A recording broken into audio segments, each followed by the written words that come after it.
Bismillahirrahmanirrahim. Jadi teman-teman mohon izin ya, saya tidak bermaksud mengajari, hanya mengingatkan. Amal itu dibagi 3. Di amalan dengan fisik, ya tubuh, yang tidak menggunakan harta. Contoh sholat. Makanya sholat gak ada orang sholat bayar kan? Saya mohon izin Pak, mau sholat di Masjid Bintaro, Masjid Raya Bintaro. Oh sholat apa? Sholat duha. Mau berapa rakaat? Ngambil yang 8. Baik, setiap rakaatnya 50.000. Gak ada. Dia orang sholat ya sholat, fisik dia, fisikal. Ada ibadah yang kedua, itu ibadah harta saja. Gak pakai fisik. Ya, gak ada keterlibatan fisik di situ, kecuali sedikit saja. Harta. Contoh zakat, infak, ya, itu amalan harta. Jadi kalau teman-teman sedang seperti ini, ada kotak, saya kan, lewat, nah, itu bukan mobil-mobilan, kotak infak. Ya, nah, kalau anda ingin beramal, anda masukkan silakan. Ya, makanya dituliskan di situ, kotak infak isi geser, itu. Ini cuma digeser. Kalau ada silahkan. Nah, ada yang ketiga, perhatikan baik-baik. Ada amalan yang menggabungkan antara fisik dengan harta. Saya mau kasih ilustrasi ya, mohon izin sekali. Ibadah fisik saja, itu pahalanya tinggi. Pahalanya tinggi. Sholat misal.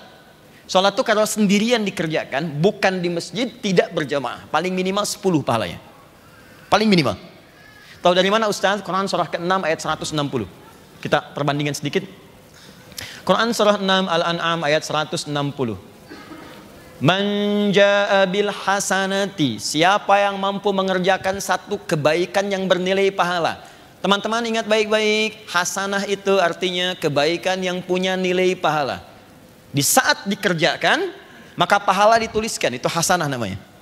Nanti di akhirat, hasil pahala itu dikalkulasi, diwujudkan dalam bentuk hadiah pemberian, surga itu. Makanya kita minta di dunia itu setiap perbuatan harus jadi pahala, harus jadi hasanah. Makan jadi hasanah, minum jadi hasanah, sholat jadi hasanah. Makanya kita sering berdoa kepada Allah, dunia semua perbuatan jadi hasanah, di akhirat hasanah diberikan kepada kita nilainya. Maka turunlah Quran surah kedua Al-Baqarah ayat 201, paling kanan sebelah bawah di mushaf, untuk menyampaikan berita itu. Wa minhum may yaqulu rabbana atina fid dunya hasanah wa fil akhirati hasanah. Jadi di dunia dapat hasanah, di akhirat diberikan nilainya. Kalau orang sudah punya banyak koleksi pahala, maka dia akan terbebas dari neraka. Terbebas dari neraka. Makanya ayatnya diteruskan, waqina adzabannar. Nah, salat itu termasuk perbuatan hasanah. Saat dikerjakan ada pahala. Karena itu salat disebut dengan hasanah. Quran surah ke-11 ayat 114. Aqimis salata tarafain nahar wa zulafan minal lail innal hasanati yudhibnas sayyiat. Ya kata Allah, tunaikan salat dengan benar dari mulai 2 sisi siang, subuh sampai dengan ke asar. Kemudian sampai ke malam, ke maghrib teruskan ke isya. Innal hasanat, salat itu semua salat yang dikerjakan bentuknya jamaah, itu dia hasanat. Jadi punya nilai pahala, saat dikerjakan dapat pahala. Berapa pahalanya? Mohon izin, ketika anda mulai takbir selesai salam, kalau sendirian, tidak berjamaah, dan bukan di masjid, 10 nilainya. Dari mana taunya? Kembali ke Quran surah ke-6 ayat 160. Man jaa bil hasanati, siapa yang mengerjakan satu perbuatan hasanah, maka poinnya falahu asyru amsalihha, 10 poinnya. Nah, poin 10 itu jangan dihitung 1, 2, 3, 4, tidak. Poin 10 itu, 1 keduanya bisa 500 tahun. 2 ketiga bisa 500 tahun. Dan nanti saat akan wafat dalam sakarat ditampakkan. Makanya banyak orang menyesal. Ya Allah, kenapa saya nggak kerjakan tahajud? Ya Allah, kenapa saya nggak tahajudnya nambah rakaat? Ya Allah, kenapa saya nggak duha? Ditampakkan semua kebiasaannya. Termasuk yang maksiat pun ditampakkan, makanya gelisah. Ya, akan terjadi teman-teman. Itu saat kita akan pulang. Dan kita akan wafat. Kalau kita nggak berbekal sekarang, maka malu kita menghadap Allah. Apalagi banyak berbuat maksiat. Saya demi Allah, tadi pagi saya katakan, Anda saja berbuat yang kotor. Anda misalnya orang Sumatera, merantau ke Jakarta. Di Jakarta dikenal sebagai penjahat yang sangat ulung. Perampok, pembunuh, pemabuk, segalanya. Tanyakan pada jiwa Anda. Apakah Anda mampu pulang ke Sumatera menatap ibu yang telah melahirkan Anda? Berani nggak natap wajah ibu Anda yang melahirkan Anda? Dan Anda dikenal sebagai penjahat yang sangat buruk. Pelaku maksiat. Berani nggak natap wajah ayah Anda? Yang telah mendidik Anda, menyayangi Anda, menemani Anda saat tidur. Berani nggak? Dengan hal yang sama, Anda berbuat banyak maksiat, berani nggak menghadap Allah di kemudian hari dengan maksiat yang dikumpulkan? Apa nggak takut ya? Makanya ketika kita kumpulkan bekal itu untuk pulang, karena suatu saat kita pulang dan semua akan ditampakkan. Nampak saat sakarat, tampak. Nah ini hasanah, poinnya 10. Nah yang paling menarik adalah, saya kembalikan lagi, perhatikan baik-baik. Ini poin 10, kalau berjamaah 27. Dalilnya salatul jamaati afdalu min salatil fardhi bi 27 darajah. Salat jamaah lebih utama daripada sendirian, pahalanya 27. Kalau dikerjakan di masjid, mampu ke masjid, itu baru datang masjid langsung dapat 25 di hadis Muslim. 25 itu dihitungnya kayak tadi, 1 ke 2 500 tahun, 2 ke 3 500 tahun. Kalau Anda kerjakan lagi, mohon izin, tambah lagi, naik lagi. Ini fisik. Yang harta, karena tidak semua memilikinya, maka digandakan lebih daripada yang fisik. Minimal 700 kali lipat. Dalilnya Quran surah kedua ayat 261, paling kiri sebelah atas. Anda infak, keluarkan. Tidak semua bisa infak. Kalau sholat semua bisa. Karena itu zero tolerance, tidak ada toleransi kecuali kematian. Tidak bisa berdiri, boleh sholat sambil duduk. Tidak bisa duduk, boleh sambil berbaring. Sambil berbaring sulit dengan berkedip. Tak bisa berkedip, kita sholatkan. Ada semua. Selesai. Tapi harta tidak semua orang bisa. Karena itu ketika mengeluarkan harta, pahala lebih banyak dibandingkan fisik. 700 kali lipat. Ya kata Allah, perumpamaan orang infak. Mathalul ladzina yunfiquna amwalahum fi sabilillah kamathali habbah. Seperti orang menanam satu benih. Ambatat sab'a sanabil. Tumbuh jadi 7, 1 kali 7. Fi kulli sumbulati mi'atu habbah. Setiap tangkainya kalikan 100 benih lagi. 1 kali 7 kali 100, 700 kali lipat. Sekarang, kalau ada orang yang mampu menggabungkan keduanya, fisik dan harta, berapa pahalanya? Sedang gak ada hitungan lagi, surga pahalanya. Ibadah fisik dan harta kalau digabungkan, kalau benar ibadahnya, itu pahala yang sebanding gak ada yang lain kecuali surga. Contoh paling besar, jihad fisik dengan harta. Konkretnya seperti yang haji sekarang. Bukankah untuk haji mengumpulkan harta dulu? Ada yang jual tanah, jual kebun, jual pakaian, jual emas. Kemudian mohon izin, bukankah di sana ada ibadah fisik? Tawaf, berputar, sa'i. Makanya Nabi memberikan apresiasi tinggi ketika berhasil hajinya. Perhatikan kalimat Nabinya.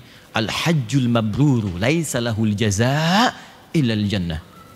Haji yang berhasil merubah pribadinya menjadi baik. Teman-teman izin, haji mabrur itu bukan haji yang diterima. Kalau haji yang diterima namanya haji makbul. Ingat itu.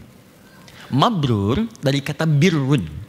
Birrun itu artinya kebaikan yang muncul setelah yang kotornya hilang. Setelah yang tidak baiknya hilang. Disaring, yang kotor keluar. Marahnya hilang, muncul sabar. Maaf, sombongnya hilang, tawadhunya muncul. Di ketika yang kotornya dibuang, baik yang muncul birrun namanya. Orang haji itu dia mengoreksi diri saat Arafah. Dia kenali sifat buruknya. Begitu dia kenali, dia bertobat. Ini yang sering mempelesetkan saya. Ini yang sering menjadikan saya buruk. Dikenali pertama nafsu saya.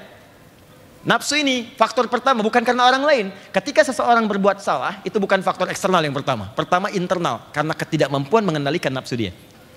Anda duduk depan rumah, tiba-tiba lewat kawan. Terus dia nggak nyapa. Anda marah misalnya. Marah itu bukan karena dia nggak nyapa, karena Anda tidak mampu mengendalikan amarah. Sebenarnya sederhana, dia nggak nyapa, kita sapa. Bro, apa kabar akhi? Assalamualaikum. Wih, waalaikumsalam. Maaf gak kelihatan. Iya udah gede gini masih belum kelihatan juga. Selesai. Tapi karena gak mampu mengendalikan amarah, marah. Nah, faktor terbesar dalam nafsu yang tidak bisa dikendalikan, sulit, itu disebut dengan aqabah namanya. Aqabah.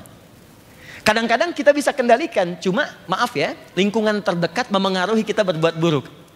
Suami baik, istri agak kurang. Papa gimana sih? Papa ini udah 4 tahun jadi bupati, Pak, tinggal setahun lagi. Masa yang camat aja udah Ferrari? Papa masih Avanza. Naik tiap hari gitu begitu ya. Sehingga dia berubah. Atau terbalik. Istri salihah. Dia pakai jilbab bagus, baik. Suami kebalik. Mama papa ada family gathering, sebentar aja 30 menit, semuanya gak pakai kerudung. Mama copot dulu kerudungnya. Diperintahkan untuk melepaskan jilbabnya. Terbalik. Atau ayah, ibu baik, anak yang kurang baik karena lingkungan.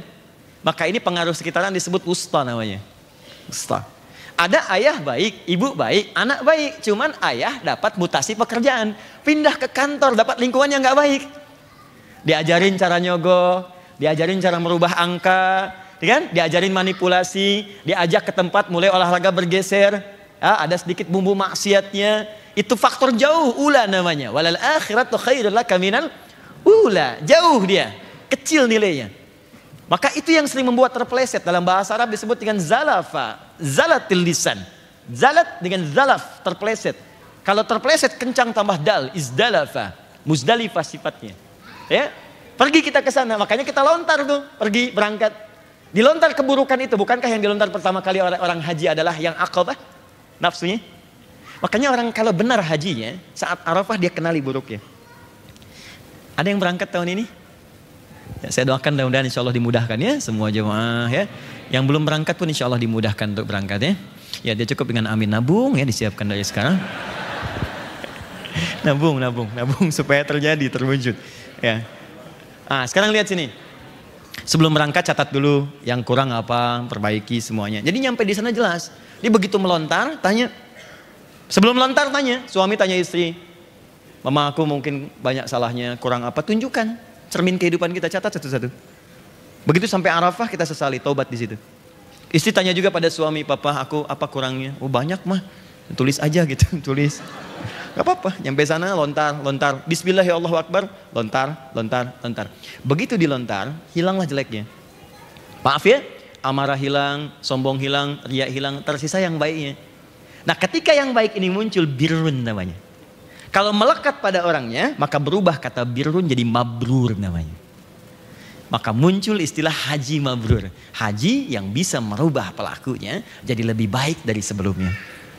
Karena itu sifat hajinya dilekatkan kepada dirinya. Karena dia mendapatkan satu gambaran yang besar, surga. Bukan 10, 20, 100 lagi, tinggi. Di saat haji dia minta ampun, diampuni, dosa gugur semua. Kemudian pahala dapat. Makanya kalimat nabinya, jaga betul itu. Kamu sudah haji. Karena itu sifat haji itu dilekatkan oleh orang Arab dalam bentuk panggilan. Ya haj, hei orang yang sudah haji. Ingat, itu bukan gelar. Kalau Anda sudah haji, kemudian dipanggil Pak Haji, Bu Haji, itu kalimat yang Allah titipkan lewat lisan orang lain untuk mengingatkan kita. Kamu sudah diampuni dosanya, banyak pahala. Jangan lagi berbuat maksiat untuk menukar surgamu. Ya, ingat baik-baik. Jangan kita kemudian jadikan sebagai gelar, karena ibadah nggak ada gelarnya. Silahkan cek, kalau ada gelar di ibadah, tentu di Islam akan banyak gelar. Gelar tanpa wisuda. Adi Hidayat SHI, Sholat Haji Infak. Nggak ada. Jadi kalau dipanggil haji, artinya Pak, Anda sudah haji ya, jangan maksiat lagi. Ya, jadi jangan terlampau langsung merubah penampilan, langsung bikin status, alhamdulillah selama ini mimpi saya tercapai, jadi haji. Mas Dimas, lewat aja. Pak Haji Dimas, assalamualaikum. Hati-hati.